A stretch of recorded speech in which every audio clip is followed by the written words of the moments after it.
yaada koo yatarrafuu tokko du'e lamattafuu lama du'e tokkottafuu sadii du'e maalittafuu jechuudhaan uummanni salaalee gaafa agarii tulluu qabamee obboloota sasadan waliin bakka tokkotti awwaalame akkasittidha kan uummanni sun gaddasaa ba'ee ibsate. Qophii kana keessatti qophii gootota Oromoo karaa Onni Miidiyaa isinii dhiyeessina. Qophii gootota Oromoo kana keessatti gootota Oromoodhaa fi bu'aa gurguddaa hojjetanii qabsaanii aga gatii lubbuu kaffalanii du'aan addunyaa kanarraa darban isin yaadachiisuudhaan isinillee mana keessan teessanii seenaa kana dhaggeeffattanii maatii keessan yookiin daa'ima keessan seenaa kana akka barsiiftanidha. Qophii kana qopheessinee kanan isinii dhiyeessinuuf. Agarii Tulluun gooticha cimaadhaa fi akkasumallee tooftaa lola isaa keessatti jedhama. Gaafa waraanni Haayile Sillaasee isa qabuudhaaf yookiin immoo bakka inni jiru barbaadu agariin of dhoksuudhaan yookiin of jijjiiree deema jedhamee himama. Agariin Tulluu qabsaa mirga Oromooti. Agariin bara sirna abbaa lafaa keessa cunqursaa uummata Oromoo irra ga'u balaaleffachuudhaan qabsoo waraanaa jalqabe. Qabsoo irra guddaa gochaa kan ture naannoo Salaaleetti ture. Qabsoo kana gara naannoo biraattis babal'isuuf sochii gochaa ture. Agarii Tulluu giddugaleessa Oromiyaa godina Shawaa Kaabaa aanaa Dagam iddoo addaa Leemmana Sillaasee jedhamutti bara 1934tti dhalate. Gootichi Agarii Tulluu umurii ijoollumaatiin bara 1950tti leenjii loltummaa fudhachuudhaan waraana yeroo sanaa Kibur Zabanyaa jedhamu kan mana mootummaa eeguu keessatti qaxaramuun magaala Finfinneetti gale. Waraana keessatti qaxaramuu murteessuun isaa jaalala sirna sanaaf qabu osoo hin taane booree garaa isaa guutuu baafachuuf mala ittiin leenjii loltummaa fi meeshaa waraanaa argatu mijeeffachuufi. Wayita loltuu Kibur Zabanyaa ta'ee hojjechaa jiru kanatti loogiin sanyii biyya kana keessatti dagaagee jiruu fi cunqursaan uummata Oromoo irra gahaa ture sana arguudhaan garaan isaa caalaatti murtii qabsoo hidhannoo gochuuf murteesse sanarra akka ga'uuf gumaacha guddaa godhe. Kana malees wayita Salaalee lafa dhaloota isaa turetti dhiibbaan ilmaan naftanyaa yookiin abbaan lafaa ilmaan Oromoo irraan gahaa turan sun umurii ijoollummaa sammuu Agarii keessa seenee jira. Wayita loltuu Kibur Zabanyaa ta'uun Finfinneetti tajaajilaa ture sana miseensa waaldaa wal gargaarsa Maccaaf Tuulamaa ta'uudhaan sochii sabboonummaa Oromoo waaldichaan jalqabame sana keessatti illee qooda fudhachaa akka ture seenaan jireenya isaa irraa mirkaneeffannee jira. Waaldaa kana keessatti Jeneraal Taaddasaa Birruu wajjin wal baree dhimma qabsoo Oromoo irratti illee mari'achaa akka turanii fi Agariin caalaatti akka inni murtii jabaa kanarra ga'u godhee jira. Bara 1959tti wayita hooggantoonni waaldaa Maccaaf Tuulamaa mootummaa Haayile Sillaaseetiin yakkamanii mana hidhaa galan sanatti Agarii Tulluu ammoo hojii tololtummaa Kibur Zabanyaa hojjechaa jiru sana dhiisee meeshaa waraanaa hidhatee jiru fudhachuudhaan gara bosona Salaaleetti qajeele. Tarkaanfii kana fudhachuun kan isa kakaase cunqursaa uummata Oromoo irra jiru sana hambisuuf karaa nagaa waan hin yaadamneef qabsoo hidhannoo geggeessuun barbaachisaa ta'uu isaa waan itti amaneef. Erga qabsoo hidhannoo irratti bobba'ee booda sodaa tokko malee uummata fincila diddaa garbummaaf akka kaka'an barsiisaa ture. Uummanni abbaa lafaa akka hin gabbarree fi abbaan lafaan immoo uummata irraa irboo akka hin fudhanne akeekkachiisaa kan ture wayita ta'u abbaan lafaa ajaja isaa kana fudhachuu dide irratti ammoo tarkaanfii fudhachaa ture. Ilmaan naftanyaa gocha Agariin kun kan aarsee fi rifachiise waan ta'eef gootni kun akka waan shiftaa ta'e fakkeessuudhaan uummata burjaajessuuf yaalan illee gochi isaa amala shiftaa waan hin qabneef uummanni irraan fudhanne. Sababni isaas Agariin akka shiftaa qabeenya namaa kan saamu osoo hin taane rakkoo hiyyeessaaf nama falmuu fi qabeenya warra ilmaan naftanyaa qofa addaan baasee nama saamu ture. Agariin bosona keessa dhokatee kan taa'u osoo hin taane guyyaa saafaa baadiyyaadhaan hanga magaalaatti uummata keessa deemee balaa sirni sun uummata Oromoo irraan gahaa ture sana nama ifatti uummata barsiisaa ooludha. Sababni isaa immoo uummata biratti fudhatama waan argateef qabsoo inni gochaa jiru uummata bal'aaf ta'uu uummanni dursee waan hubateef. Agariin uummata Oromoo biratti jaalala guddaa waan horateef mootummaan garboonfataa abbaa irree sanaaf Agarii argachuun limmoo takkittii tuullaa cidii guddaa keessa barbaaduu itti ta'e. Kanarraa ka'uudhaan namni Agarii qabee fi namni Agarii bakka inni jiru argee mootummaatti himeef badhaasni guddaan akka kennamu labsame.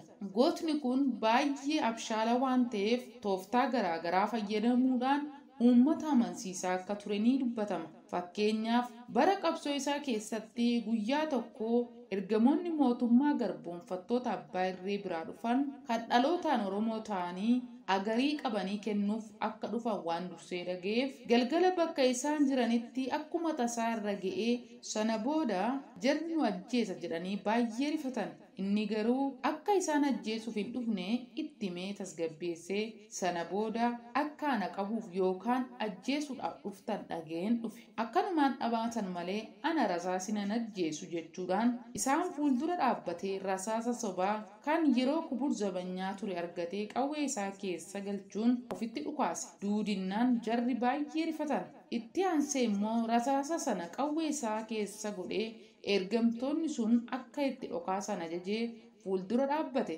Haaluma inni ajajeen dabareedhaan itti dhokaasan. Garuu agariin hoomaan taane. Sana booddee agarii rasaasiin dha'u jechuudhaan bal'inaan odeeffame. Kun immoo sodaa nafxanyoonni agarii irraa qaban kan dabalee fi fudhatamni agariin uummata keessatti qabullee akka dabalu taasise. Kabaja guddaas akka argatu ta'e.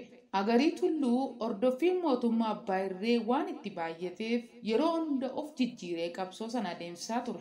Yeroo tokko qeesii fakkaatee yoo deeme yeroo biraa ammoo kadhattuu fakkaatee deeme.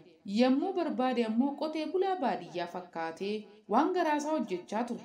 Yeroo sana namoonni oduu funaananii qaama nageenyaatiif geessan. Agariin qeesii fakkaatee amma asiin darbe agarree turre yoo jedhan tibba sana namni uffata qeesii uffate hunduu qaama nageenyaatiin qabamanii qorannoo irratti geggeeffama. Xiqqoo turanii ammoo agariin kadhattuu fakkaatee yommuu asiin darbu agarree turre oduu jedhu qaama nageenyaa qaqqaba. Tibba sana ammoo kadhattuu hundi qabamanii mana hidhaatti guuramuun kan baramedha. Garuu agarii argachuun hin dandeenye. Agariin gaafa ofii isaatii barbaade malee qaama nageenyaatti hin mul'atu. Garuu isaanuma wajjin oola. Uummanni Oromoo salaalee akka agariin harka mootummaa of tuulaa sanatti hin kufneef akka armaan gadiitti sirbaan waaqa kadhatuuf kuyyuun roobiin yaa cabbii hurruufa kuyyuun roobiin yaa cabbii nafseetiin fardaan agarii tulluu baasii yaa rabbii jechuudhaan agariif waaqa kadhatu. Gaafa nafxanyoota irratti tarkaanfii fudhachuu barbaades tasa osoo hin taane akka qophaa'anii eegan dura ergatti dhaammateetu madhaqa. Fakkeenyaaf guyyaa tokko bulchaa naannoo Dagam yeroo sanaa kan ta'e akka dhaqu ergatti dhaamee guyyaa jedhame yoo ga'u namichis waardiyyoota isaa qabatee meeshaa isaa hidhatee loltuu isaa hidhachiisee dhufa agarii eeguutti ka'e. Osoo eegaa jiruu kadhataan uffata baay'ee moofa'e uffatee kadhachaa deemu tokko mana bulchaa kanaatti goree kadhate. Hojjettoonni isaas kadhataa kanaaf midhaan kennanii fi nyaachisan. Kadhatichis aduun waan natti dhiitee bakka ani deemu ammoo bosona keessa darbee waan ta'eef shiftaan na reebaa akka gooftaan keessan as na bulchunaaf kadhadhaa jedhe. Hojjettoonnis gooftaa isaanii kadhatanii fi aabulu achi baatii manaa jala haa ciisu jedhee ayyameef kadhatichis bakka bultii argate. Sana booda dhufa agarii eeguutti itti fufan. Saayitiin beellamaa darbus agariin dhufuu waan dideef abbaan aangoo sun duraanuu erga yoomiitii tiksennaa fuuldura dhaabbattee naallolti jechuudhaan fakkarsuu eegale. Yeroo kanatti kadhataan baatii jala ciisu sun waan namni kun jechaa jiru hunda sirriitti dhagaa erga obsaan xiqqoo ture booda kadhatichi bakka ciisuu ka'ee shuggutii qalqalloo itti kadhachaa ture sana keessaa baasee gurra bulchaa sana irratti qabe. Akka harka kennatu gaafate. Namichis naasuudhaan qawwee isaa lafa godhatee harka kennate. Edaa kan kadhataa fakkaatee bakka bultii gaafate sun agarii tulluuti. Sana booda agariin namichas waardiyyoota isaa walitti hidhee erga garafaa ture booda mana tokkotti galchee balbalatti cufuudhaan meeshaa waraanaa isaanii fi maallaqa fudhatee deemuudhaan waan ta'e san akka bulchaa godinaa fiichee deemuudhaan itti ajajee yoo hin himu ta'e immoo garuu yeroo biraa deebi'uudhaan akka ajjeesu akeekkachiisee deeme. Gochaan agarii kun kan rifachiisee fi baay'ee aarse bulchaa kuyyuu yeroo sanaa kan ture fiita waraarii muluu asanuu anuu agarii nan qaba jedhee dhaadachuudhaan bulchaa godinichaatiif waadaa gale. Akka ittiin qabuuf qawwee doomoo fooxor Ameerikaa 5 kennamee fi qawwee kunis ashkaroota isaatii hiruudhaan barbaacha agarii aanaalee kuyyuu warra jaarsoo giraara jaarsoo Dagam hidha bu'abootee fi yaayyaa guullallee lafa kan dur agariin keessa socho'uun qabsoo gaggeessaa ture keessa kaa'an. Barbaacha baay'ina keessa naannoo lafa dhaloota Agarii kan taate bakka Leemman Sillaasee jedhamuun beekamtu Agarii argatanitti marsan. Sana booda Agariin namoota ergamanii isa qabuu dhufan dura dhaabbachuudhaan injifannoo seenaan daganne galmeessuun danda'ee jira. Namoota qabuu dhufan kan isaan ajjeesee kaan immoo madeessee kanneen hafan immoo dhiyeessanii gara dhufanitti akka deebi'an dirqisiise. Sana booda uummanni Salaalee gootummaa kana dinqisiifachuudhaan akka muluu of fakkeessanii fi Agariin sirbaan maangadii sirban.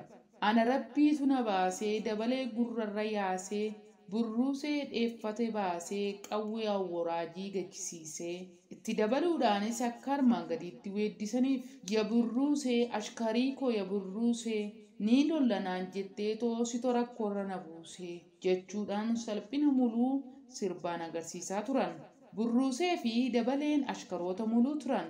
Guyyaa tokko bakka Agariin jiru kan dursee hubatee Asmaariin duraan Agarii wajjin deemee faarsaa ture qaama nageenyaatti hime. Asmaariin kun kan Agarii ganeef namni bakka Agariin jiru hime lafa gaashaa 2 fi qarshii 10,000 badhaasaa akka argatu mootummaan sun waan labseef sana booda humni dafee qaqqabaa mana Agarii keessa jiru sanatti marsanii yommuu Agariin bo'ajjeesuu yookaan ammoo madeessanii booji'uudhaaf eeguu jalqaban.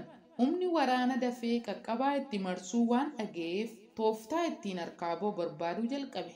Sana booda qamisii dubartii keewwatee kophee durbaa godhatee shaashii hidhatee durba bareedduu fakkaatee karuma balbalaatiin beedeeme. Yeroo sana waraanni iddoo qabatee eegaa jiru ilaalee sayyoon isaa baatee inni itti aanee dhufa jedhanii of eeggannoon eeguutti ka'an. Agariin duubatti darbuudhaan jaalleewwan qabsoo isaa wajjin boombii fi rasaasa itti roobsuudhaan loltoota baay'ee ajjeese. Kaan immoo madeessee warra kaan immoo gara dhufanitti akka deebi'an godhe. Gama Agariitiin jaallee qabsoo isaa tokko qofatu wareegame. Sochiin Agariin jalqabe kun irriba kan dhowwe mootummaa Haayile Sillaasee loltoota baay'inaan gara Salaalee naannoo Agariin qabsoo hidhannoo gaggeessaa jiru sanatti bobbaase. Agarii bakka jiru nutti himaa jechuun uummata daraaruu fi hidhuu itti cimsan. Baay'ina loltoonni bobba'ee sulultaa hanga qarree gohaatti kan lafa dhiphisaa ture. Haa ta'u malee uummanni naannoo sanaa namni tokkoyyuu Agarii dabarsee kennuu irraa ofumaa dararaaf gidiraa irra ga'uu fudhachuu filatan. Qabsoo Agariin godhee Salaalee keessaa aanaa jaa jechuun aanaa Dagam, Kuyyuu, warra Jaarsoo, hidhabuu aboottee, giirarraa Jaarsoo fi yaayyaa Gullallee yoo ta'u, Shawwaa dhiyaa keessaa immoo aanaa Meettaa.